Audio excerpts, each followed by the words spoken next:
మాకు అయ్య లేదు, అన్నదమ్ములు లేరు, మా ఒక్కదే మాకు మాకున్నదని మేము బతికినాము.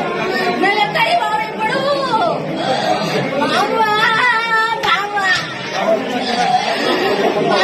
ఎట్లా పడతలే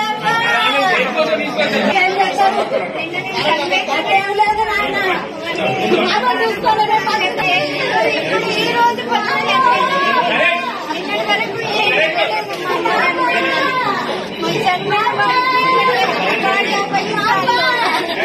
మంచుకుంటుందంటే లక్షలు బేరవాడిల్లు, ఏం జరిగింది? పైసలు బేరవాడిల్లు, పైసలు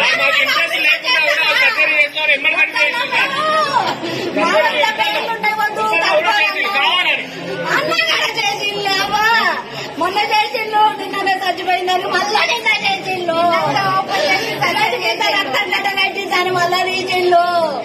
నిన్నటి నుంచి మీరు రావద్దని చూడనియలేదు.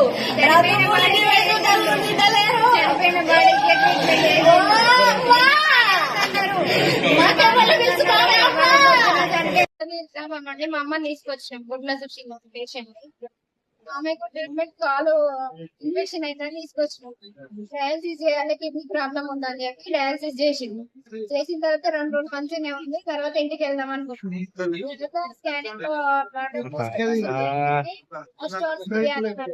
ఇప్పుడే వెంటనే వేస్తే ఏమవుతుందో, ఆమె ట్రీట్మెంట్ తట్టుకుంటుందో తట్టుకోదో అని 2 రోజులు ఆలోచించుకొని వద్దన్న తర్వాత మళ్ళీ తర్వాత సార్ వాళ్ళు చేయించుకోండి బాగానే ఉంటుంది అని చెప్పి రేట్ మాట్లాడుకొని చేయించుకుందామా అంటే మళ్ళీ ఆలోచించుకొని చెప్తా వాళ్ళంటే మేము ఆలోచించుకొని చేయమన్నారు. బాగుంటది అనే కదా చేయమనేది.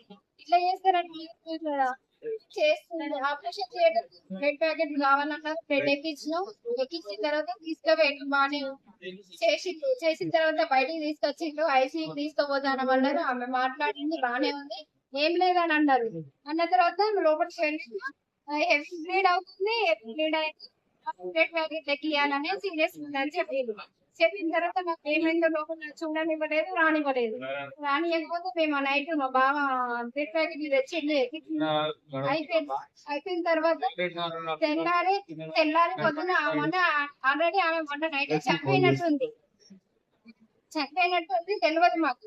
నిన్న మళ్ళీ పొద్దున ఓపెన్ సర్జరీ చేయాలని చెప్పి అదంతా ఓపెన్ చేసి బ్లడ్ ఎక్కించి ఇదంతా క్లాట్ అయిందంతా తీసేసి ఆమె చనిపోయిన బాడీకి అవన్నీ వేసింది సార్ వాళ్ళు. మాకు ఏం చెప్పకుండా బానే ఉంది శ్వాస ఆడుతుంది బానే ఉంది అని అన్నారు. మొత్తం అదంతా తీసేసినాక 24 hours కి చెప్తా అన్నారు.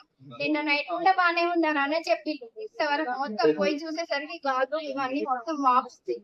2 మొత్తం ఎక్కట్లేదు. మీరు డబ్బులు 1,50,000 కొట్టి 2,50,000 మరి మీరు